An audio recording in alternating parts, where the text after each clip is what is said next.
তো আজকে আমি কথা বলবো, আমরা এর আগে অনেকগুলো ভিডিওতে দেখিয়েছি যে রাউটার থেকে রাউটার কীভাবে কানেকশন করতে হয় ওয়্যারলেস এবং ওয়্যার দিয়ে, এবং একটি রাউটার দিয়ে আপনারা বিভিন্ন রাউটার কীভাবে কানেকশন করবেন সেটি কিন্তু আমি দেখিয়েছি। তো এর মধ্যে যে কমন একটি প্রবলেম সবার হচ্ছে সেটি হলো আমাদের সেকেন্ডারি রাউটারে কানেকশন দেওয়ার পরে এটা আইএসপি ব্লক করে দেয়। এই ব্লক করা থেকে আপনারা কীভাবে বাঁচতে পারেন এবং যাদের ব্লক করে দিয়েছে অলরেডি তারা কীভাবে এটার সলিউশন করতে পারেন। তো আজকের ভিডিও সম্পূর্ণ দেখেন ধৈর্য সহকারে, তাহলে বুঝতে পারবেন এর সকল সমাধান। তো ভিডিওটি শুরু করার আগে অবশ্যই কিন্তু আমার চ্যানেলটি সাবস্ক্রাইব করে নেবেন, আর সাবস্ক্রাইব করে না থাকলে ভিডিওটি সম্পূর্ণ দেখেন। অবশ্যই ভিডিও ভালো লাগবে এবং মাস্ট বি সাবস্ক্রাইব করতেই হবে। তো সব ভিডিওর মধ্যে বলেছি যে মেইন রাউটার এবং সেকেন্ডারি রাউটার কিন্তু আইপি আলাদা আলাদা হতে হবে। তো এখানের মধ্যে কিন্তু মূল সমস্যা হয়ে থাকে। অনেকে আবার যে প্রবলেমটা ফেস করেন, আমরা সেকেন্ডারি রাউটার যে আইপিটা দিয়ে থাকি সেই আইপিটা আমাদের মনে থাকে না, যার কারণে দেখা যাচ্ছে পরবর্তীতে আমরা সেকেন্ডারি রাউটারে প্রবেশ করতে পারি না। তো বন্ধুরা, আমি এখন মোবাইল স্ক্রিন শেয়ার করে দেখিয়ে দেবো এটি কীভাবে করতে হয়। তার আগে আমি একটা কথা বলে রাখি, আমাদের প্রত্যেকটি রাউটারে কিন্তু আলাদা আলাদা আইপি হয়ে থাকে। অর্থাৎ যদি আপনি টেন্ডার ইউজ করেন সেক্ষেত্রে টেন্ডারে কিন্তু আলাদা আইপি অ্যাড্রেস হয়ে থাকে,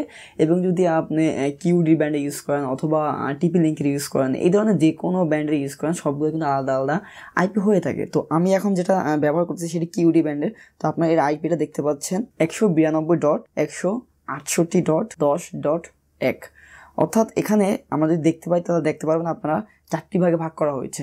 প্রথমে একটি ভাগ, তারপর আরেকটি, তারপর আরেকটি, তারপর আরেকটি, 4টি ভাগে ভাগ করা হয়েছে। তো এখানে আমাদের সমস্যাটা আমি আগে দেখিয়েছি, আপনারা অবশ্যই আইপি চেঞ্জ করে নেবেন। 10-এর জায়গায় 9 দিবেন অথবা যে কোনো একটা সংখ্যা দিয়ে আপনার আইপিটা চেঞ্জ করে নেবেন। সেকেন্ডারি রাউটারের ক্ষেত্রে সেই ক্ষেত্রে যেটা হবে, লাইন খুব ভালো কানেকশন হবে। তো এখানে হচ্ছে আসল সমস্যা। আমরা প্রথম, দ্বিতীয় এবং তৃতীয় এই 3টা জায়গায় যদি পরিবর্তন করি সেই ক্ষেত্রে কিন্তু আমাদের যে ইন্টারনেট প্রোভাইডার আছে তারা খুব সহজেই বুঝে যাবে যে আমি সেকেন্ডারি একটি রাউটার চালু করেছি। তো এই ক্ষেত্রে তারা খুব সহজেই আপনার সেকেন্ডারি রাউটারটা কিন্তু ব্লক করে দিবে। তো আমরা যেটা করেছি এর আগে এই 3টির মধ্যে যে কোনো একটি আমরা চেঞ্জ করেছি। তো এখন থেকে আমরা এটা করব না, আমরা এখন থেকে চেঞ্জ করলে সর্বশেষ যেটা আছে সেটা আমরা চেঞ্জ করব। এখানে 1-এর জায়গায় আমরা 2 দিতে পারি, 3 দিতে পারি।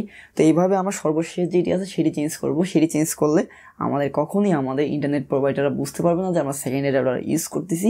সেই ক্ষেত্রে আপনি খুব চোখ বন্ধ করেই ব্যবহার করতে পারবেন, বুঝতে পারবে না। তো বুঝতে পারবে না কেন সেটা যদি একটু ব্যাখ্যা দিই, তাহলে আমরা যদি সর্বশেষ যে সংখ্যাটা সেটি চেঞ্জ করি, এ বি সি ডি এভাবে যদি ভাগ করি, তো ডি অংশটা যদি আমরা চেঞ্জ করি সেই ক্ষেত্রে যেটা হবে, ওরা কখনোই বুঝবে না যে আমরা সেকেন্ডারি কোনো রাউটার ইউজ করতেছি। ওরা ওদের সার্ভারে দেখাবে যে কি এখানে আমরা একটা ডিভাইস ব্যবহার করতেছি। তো এই ক্ষেত্রে আমরা সবসময় বলি যে আপনারা এইভাবে করে শেষের অংশটাই আপনারা চেঞ্জ করবেন। তো বন্ধুরা, এবার আসি যাদের অলরেডি ব্লক করে দিয়েছে রাউটার, সেকেন্ডারি অলরেডি ব্লক করে দিয়েছে, তারা কীভাবে এই ব্লকগুলো ঠিক করবেন। তো এটা ঠিক করার জন্য প্রথমে আপনার যেটা করতে হবে, আপনার যে সেকেন্ডারি রাউটার আছে অবশ্যই রিসেট মারতে হবে।